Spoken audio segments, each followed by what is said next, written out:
When we say Krishna, the essence of who he is,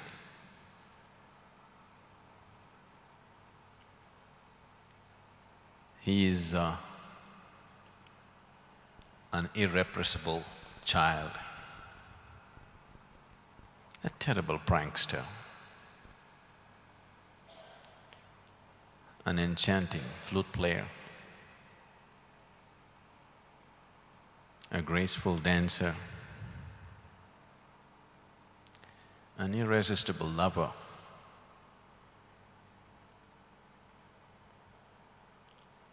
a truly valiant warrior, a ruthless vanquisher of his foes, a man who left a broken heart in every home.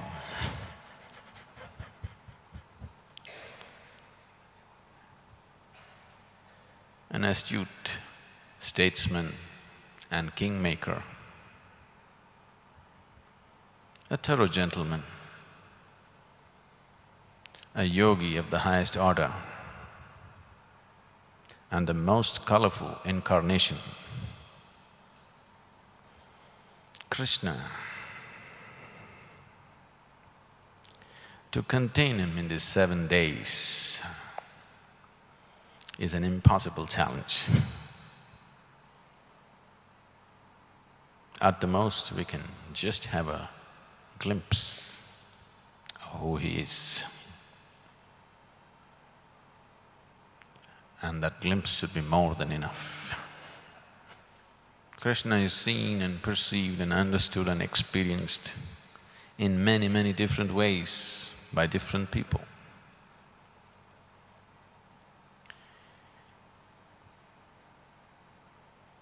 Duryodhana, through the eyes of Duryodhana.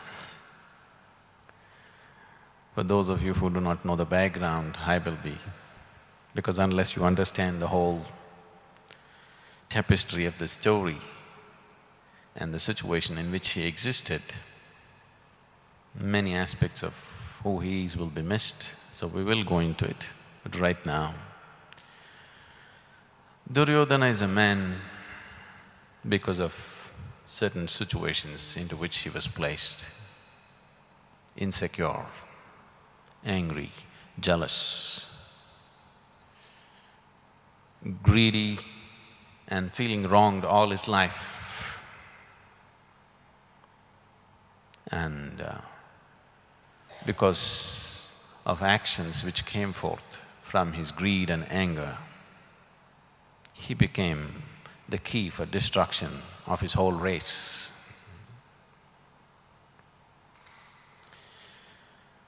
In Duryodhana's words,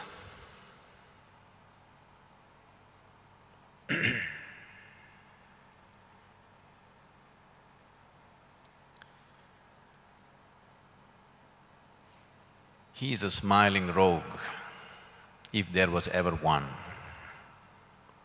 He can eat, he can drink, he can sing, he can dance, he can make love, he can fight, he can gossip with old women, play with little children. Who says he is God? That's Duryodhana's perception. Radhe,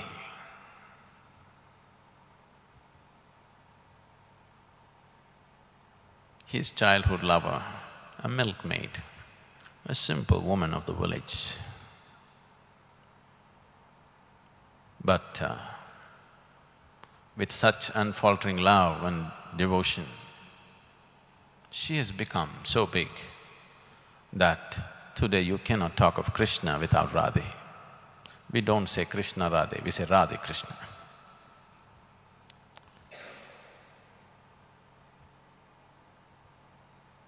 She has become a simple village woman. She has become as significant as Krishna or little more significant than him.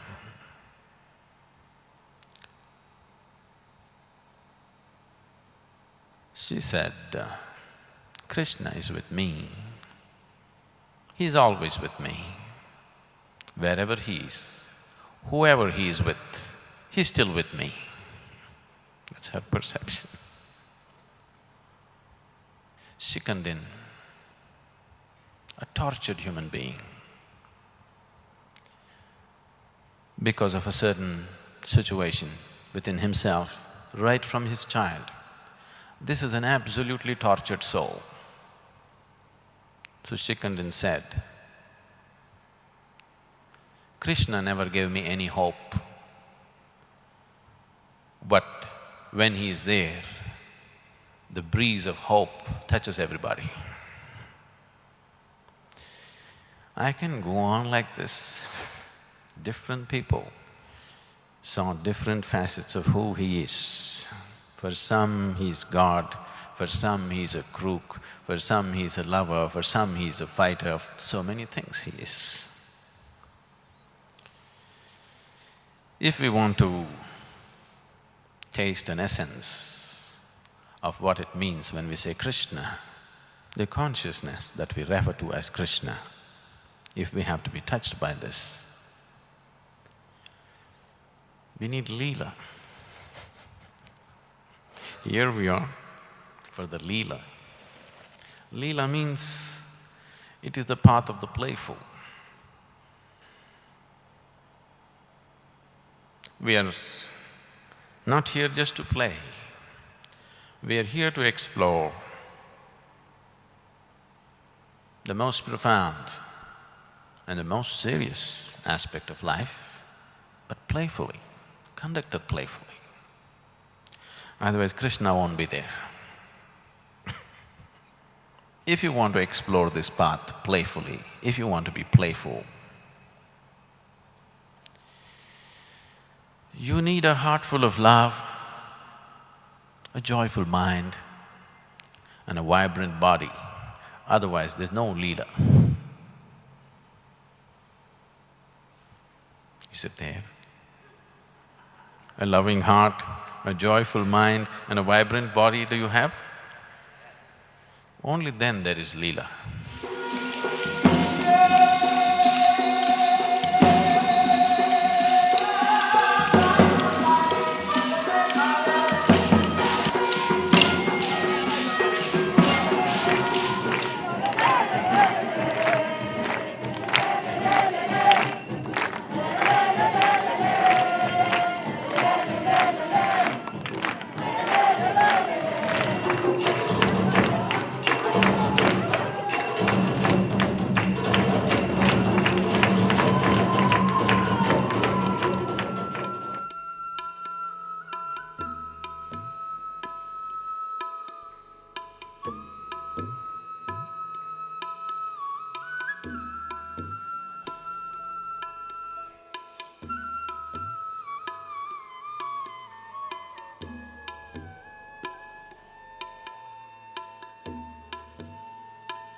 if we want to experience the spirit of Gokula.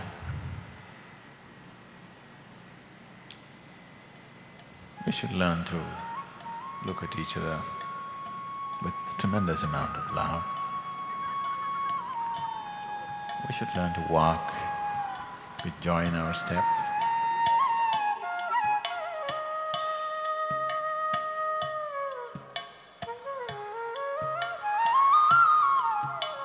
Till Krishna was 7,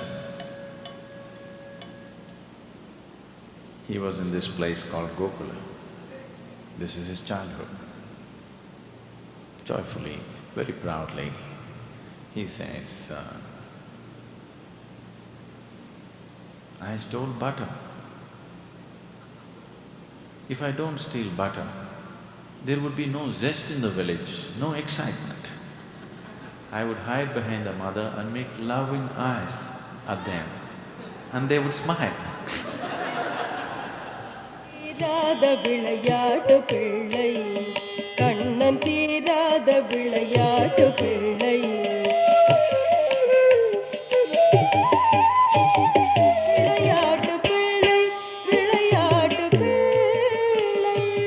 Why Krishna is such a huge factor in the cultural ethos of this country is, this is a man who romped through his life, no matter what was happening. His life went through various types of situations, right from his childhood, many extreme situations. But the most important factor is he went through it like a dance, joyfully, blissfully, lovingly. Wherever he was, whether he is in a battle or just about to behead his foe, there was a smile on his face. Unfortunately, people would like to see this as a divine quality. Smile is a human quality, it's not a divine quality. Human beings who have lost it have transported their joy to heaven. They have exported their joys to heaven, only there it's possible. 24 hours being joyful, being loving is not out of reach for a human being. And he couldn't believe why his mother is so angry, because normally she gets angry about many things, but if he smiles at her, if he makes… she'll be okay. But today she's not relenting, she's continuously angry. She just tied him up to the pounding wood. He just dragged the pounding wood, a very heavy pounding wood, and dragged it on outside. One younger girl and a little older girl came and they noticed. Krishna noticed the younger girl was Lalita, who was his playmate. The 12-year-old girl was Radha. Radha, the moment she set her eyes upon Krishna, a 7-year-old boy, from then he never went out of her eyes. He lived in her eyes.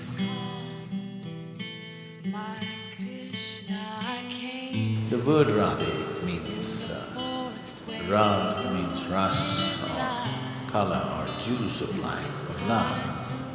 De means giver.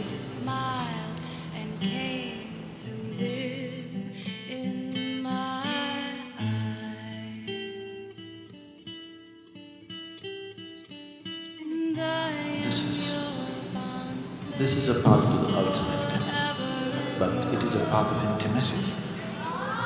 It is a path of tremendous passion. It's a path which does not exclude anything, but the very nature of the path is such that once a person steps into it, everything else just disappears.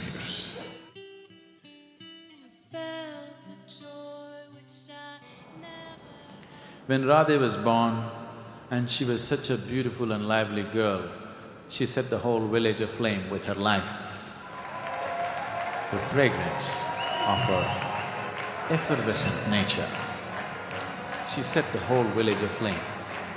And her maternal grandmother, who was her foster mother, was so overjoyed by this girl, she just picked up a cartwheel, a heavy cartwheel, and set lamps on this cartwheel, kept it on her head and danced all over the village.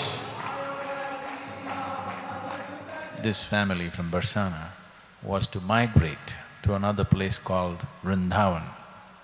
He told her, I will come to Vrindavan. Once a person raises beyond certain limitations of his consciousness, every thought of his becomes the will of God itself. So whole Gokula went to Vrindavan and there a whole new life started. So from childhood, he is moving on. From a little boy, he is becoming a little big boy. The gopis played with Krishna as a child. They saw him as their lover.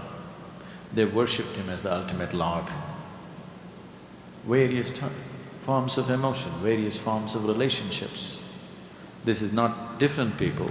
The same people at different times. Sometimes they saw him as a child, sometimes as a lover, sometimes as God himself.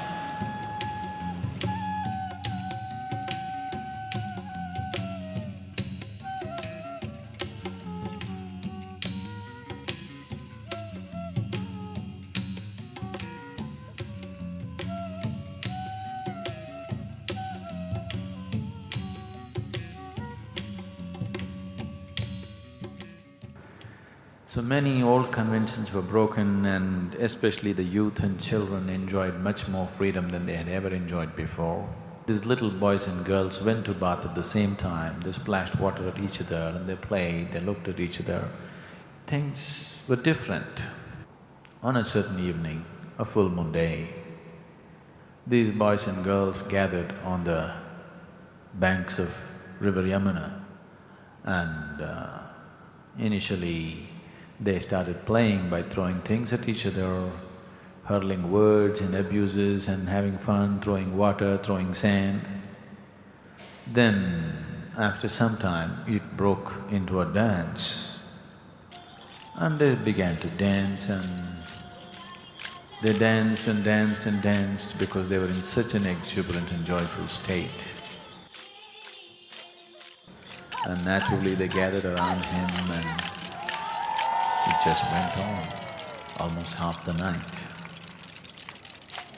This is the time, this is the first incident of Ras Leela, where a simple, joyful mingling of people rose to a transcendental state.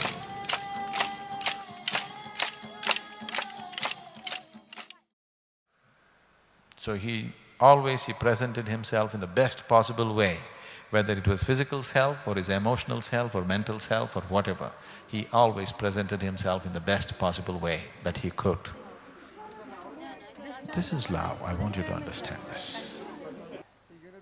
If you really have love for life around you, you will always see how to be at your best to everything around you. If you have care and concern for life around you, every moment you must be in the best possible way, isn't it? Yes? So Krishna exhibited this every moment of his life. So he never as a child walked out of the house without a peacock feather in his headdress. Krishna expressed to his mother that he wants to marry Radha. His mother said, she's not an appropriate girl for you because she's 5 years older than you and she's already betrothed to somebody else. Krishna said, I don't know all these things of appropriateness. From the moment she saw me, she has loved me and she has lived in me. So, I want to marry this girl. This argument went on between mother and son, and mother had no words to say. So she reported to the father. Then Nanda thought it's time to take him to the Guru so that let him speak. So Gargacharya and his disciple, who was to be Krishna's teacher, Sandipani, were there and they said, your purpose of life is different. It has been prophesied that you are the deliverer, you are the savior of dharma in this world. Krishna said, I don't wish to be a deliverer.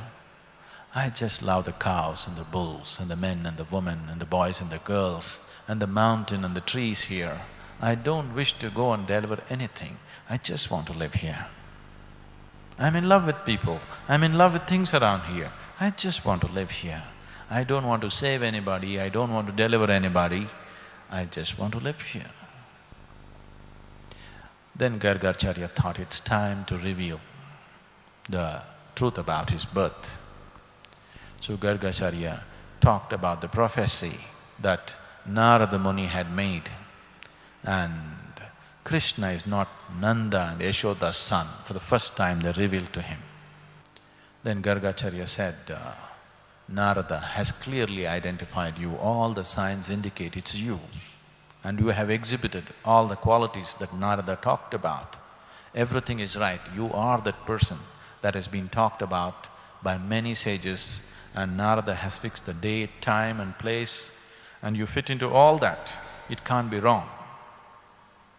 All this descended upon him with such force. He just stood there silently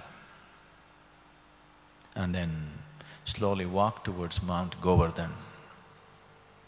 A hill like this, he just walked up to the topmost point and just stood there looking at the sky. The sun was setting, looking at the setting sun. Suddenly a tremendous sense of empowerment went through him. This was his moment of enlightenment and reminder. He just stood there for many hours, realizing and experiencing so much within himself.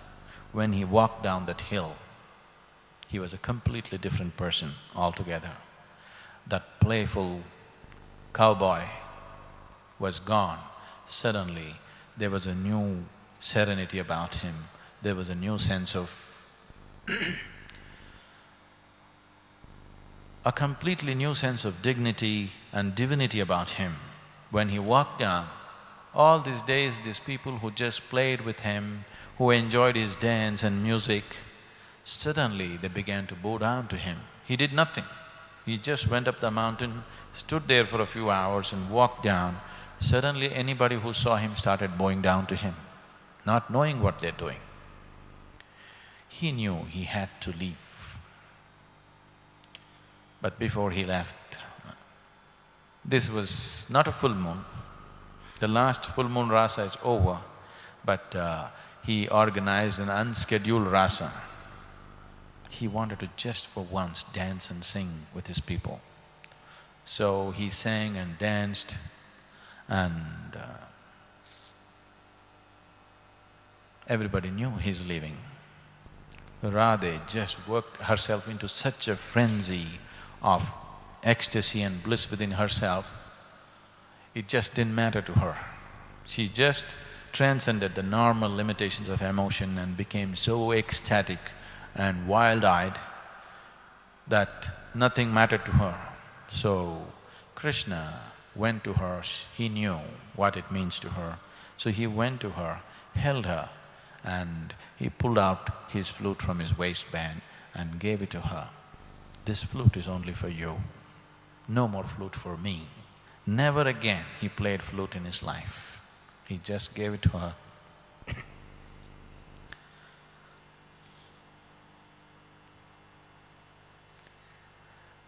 From that day onwards, Radha started playing flute like Krishna. Krishna never again played the flute.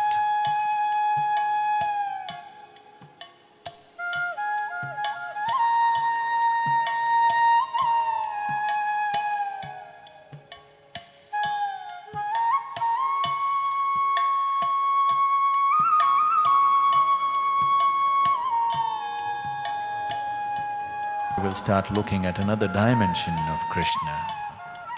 Krishna as a teacher, Krishna as an embodiment of the divine, Krishna as an ultimate yogi. So his whole teaching has come down in the form of Gita. So right now, I will give you a gift of Gita. You don't have to read it from end to end.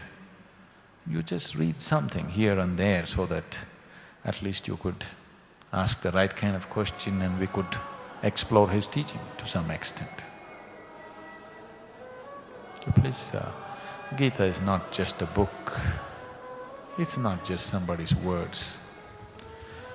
If you went deep enough into yourself, this is what you would speak.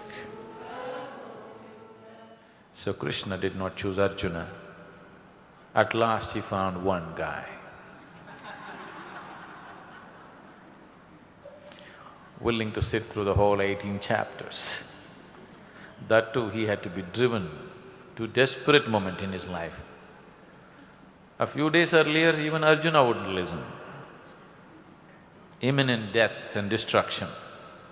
Then he listens. There was never a time when I or you or any of these kings here did not exist. And all of us shall certainly exist in future too. Now he's talking about life in its essential quality, not life as people. So the life in front of you, you cannot harm it. You cannot obliterate it, don't believe such things. You cannot really obliterate life. You are only going to put an end to this person now who is standing in front of you, but he continues. So do you. It's always been. When we say, whatever you consider as divine, whatever is the source of creation, must be eternal, isn't it?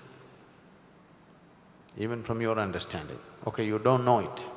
I'm saying even from your understanding, that which is the source of creation must be eternal, isn't it? Creation itself is not eternal, it comes and goes. But that which is the source of creation must be eternal. So in that context he's saying, don't you worry, your whole business is with the physical surface. Whether you live, if you live joyfully, this physical is meaningful. Once you have decided, wherever you are put, you're only going to make misery out of it. You will make anger out of it, hatred out of it, violence out of it. It is all right to obliterate the physical, but the deeper dimension of who is standing in front of you cannot be killed. They have always been, they will always be. The same is true with you, the same is true with them. So do not lament about these things. Now a time has come when in the physical plane of reality you have to take action. Destruction is needed. This is why, because he is coming from this experience, he was pained and hurt when people were pained. He laughed with people, he cried with people. But now, he turned himself to a different gear. Now he's not standing there as another human being among human beings. He is standing there as ultimate nature. When he is standing there as a divine possibility, now he speaks in a completely different tongue. This same man, Krishna, when he stood there as a human being, just because a man had 6 welts on his back, he risked his life to nurse those 6 welts on somebody's back. You know, we were looking at this in Punyajana's ship. But this same man now says, you can slaughter these 100,000 people, don't worry, it is just the body. But he didn't say that when that man was in pain with 6 welts on his body. You need to understand this. When he stood there as a human being, he was a fantastic human being. Now he's standing here as a divine possibility, he is no more concerned about the physical. He is just talking about, let's melt the pots. Anyway, they'll get reshaped again. Right now, they're all cracked up. No point trying to struggle with them. Let's melt the pots off. They will anyway find their way. You cannot take away the source of who they are. You can only take off the surface. Let's do it. Can you see the difference in the man? He sticks his life out just to nurse 6 wounds in somebody's back. Now he's willing to take 100,000 lives with a smile on his face. So you have to look at the statement, from whom it is coming. Now anybody can repeat these words, probably somewhere else it says, it's all right to kill. You cannot kill anybody. You can neither be killed nor kill. So it's okay, go ahead and slaughter. Someone else who is not in this state should not speak these words.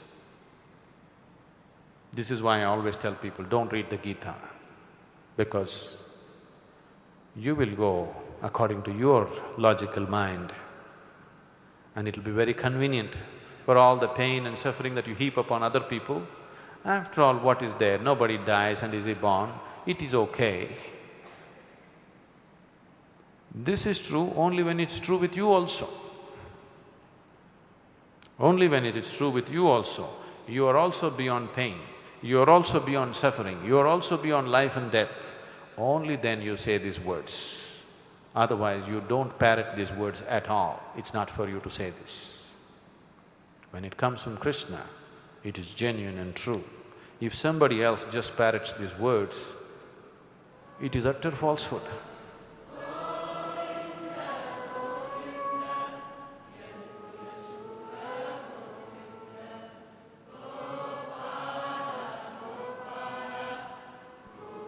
Krishna is supposed to be blue-bodied. Maybe he was dark-skinned, but people who are aware saw the blueness of his energy, so they went about describing him as blue. You will see in the existence, anything that is vast and beyond your perception generally tends to be blue, whether it's the ocean or the sky. These are the two things which are not perceivable in normal terms. Anything which is larger than your perception tends to be blue, because it is the basis of all-inclusiveness. Today it's good that all of you have turned blue. We will go through a certain process we will use imagination, but you need to understand, everything that man has created has come from his imagination. Here we have the necessary energy to use imagination and make it into an absolute reality within ourselves. So by the time we're done with this, you must be shining blue, not just clothes blue. You hear the sounds in my ears. Open my eyes, look at the ceiling. It has become like the open sky, all blue. Let him become part of your blue.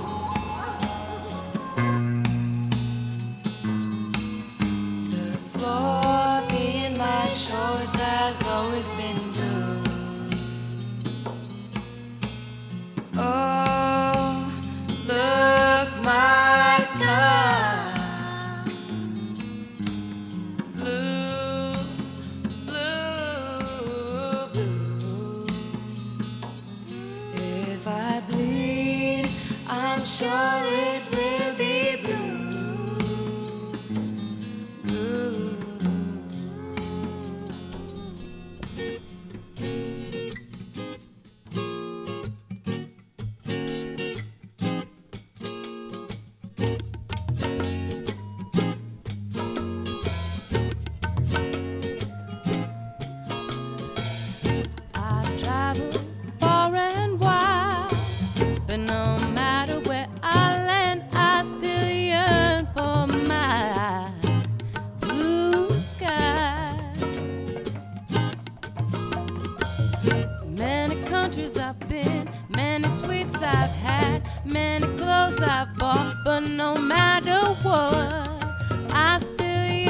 for my blue skies. Krishna in my eyes. Because of this blue nature, people just fell in love with him, and both men and women couldn't take their eyes off him. It's deeper rooted in my soul, you see. I realized that I got Krishna in my eyes.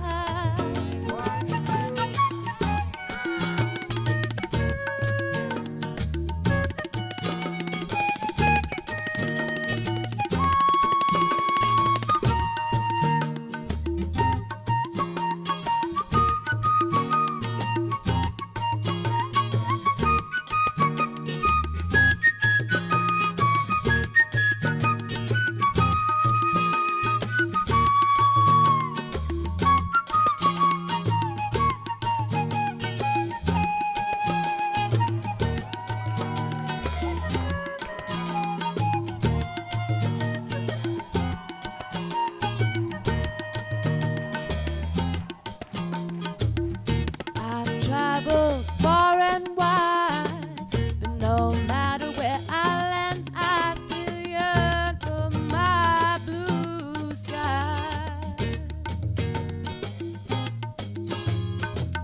Many countries I've been, many sweets I've had, but no matter what, I still yearn for my blue skies.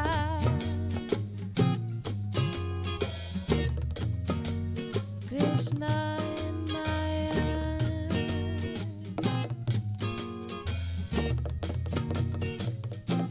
My blue skies.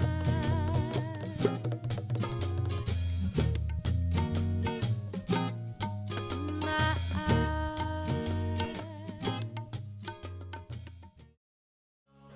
Govinda bolo Hari Gopal bolo. Govinda bolo Hari Gopal bolo. Radha Ramana Hari Gopal bolo. Suddenly something happened. I saw Vishnu or Krishna, whoever it is, a blue, a divine form.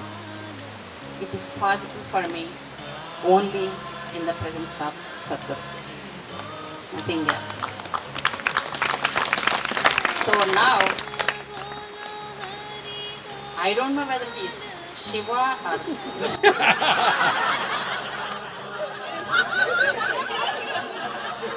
I'm happy with what it is. Above all, he is a miracle. Not a miracle maker, he is a miracle himself. Don't miss the miracle. In you appreciating his sense and intelligence and activity, don't miss the miracle. That's the most significant aspect of him. Only because he is such a miracle, that type of life he lives. To be devout is a very intelligent way to live.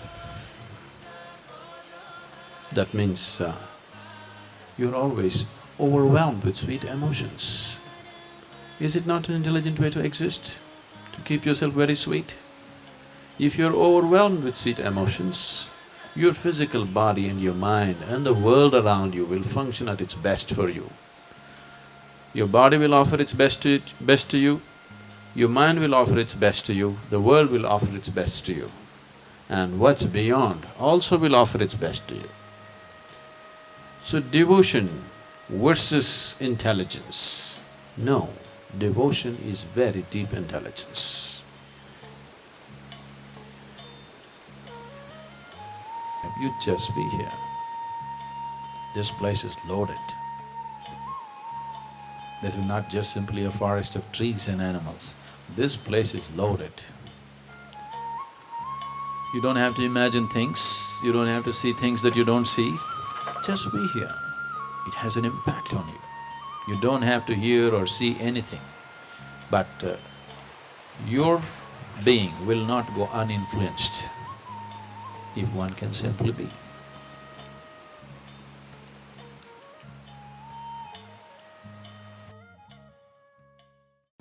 This art form that you will see now, in many ways, is the basis of the famous Odissi dancing. Most Odissi dancers of any caliber in their early age have been Gotipuas. They're called Gotipuas. What a Gotipua means is a young boy below his puberty age will dress up like a girl and do the ras like Krishna and Radhe. They're very good singers and incredible dancers, and this is also a way of getting into the Guru Shishya Parampariya, disciplining one's life, learning about the various dimensions of his own inner nature. A person who goes through this discipline for 6 to 7 years definitely turns out as a very balanced, sensible, loving human being. It's a very different way of transforming a human being.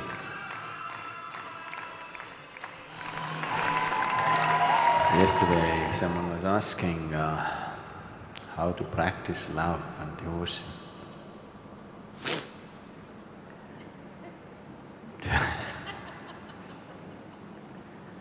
These are very acrobatic devotees.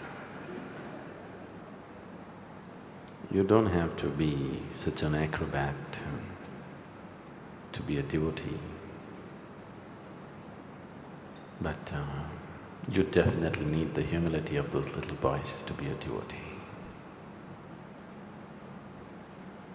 One who does not make himself important is a devotee. Now Parvati is struggling, shall I be Shiva devotee or Vishnu devotee? There is no such thing. All devotees are one party.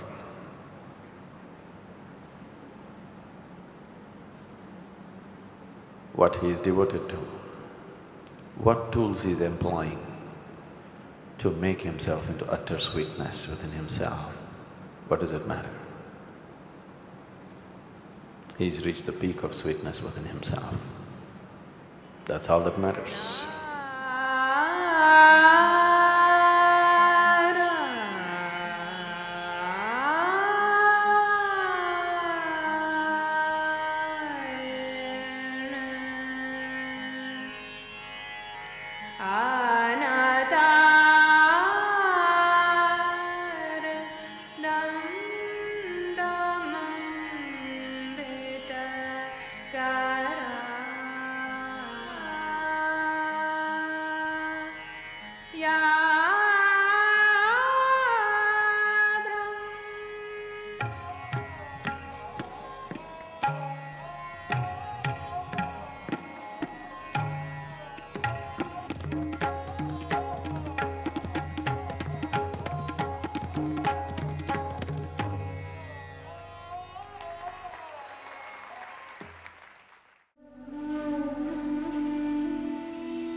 Through this whole drama of all the people, Krishna is going through the maximum amount of drama, but untouched. Because he said, yogastaha kuru karmani. That means first establish in yoga and then act. If you act without establishing yourself in yoga, then your action will become an entanglement. It doesn't matter what you're doing. Simple things that people take up to do in their life. After all, for most of the people, 95% of the people in the world, all that they have taken up is just to earn something for their survival, procreate, bring up their children, that's it. It is taking an unusually heavy toll, simple life process. It is not necessary this way, but unfortunately it does go that way for many people simply because there is no playfulness in their way of existence. There is no playfulness in the way they live. They're too dead serious. Just bring little liveliness and playfulness into little activity that you do, you will see it'll make a big difference. Okay, right now you must take this up in your life. 5 different activities in your life, simple things. As soon as you go, from tomorrow, at least 5 simple activities in your life, you make those simple things playful, okay? If you don't know how, first write it down, look at it, whether it works, without making yourself too obvious and too out of the way. Just a little playfulness into those little activities. Just keeping something, picking up something, driving, simple things, 5 different activities. You make them playful, slowly it'll grow into other areas of life. These 7 days, the way it has happened,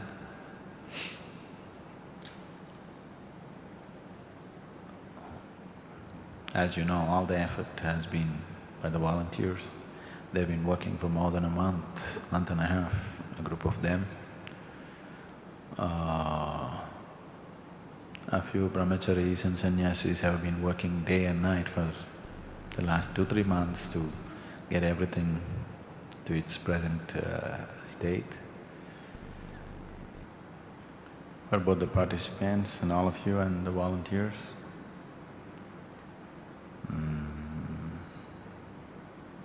bring some Leela into your life. Just Leela through your life, that's all that matters. And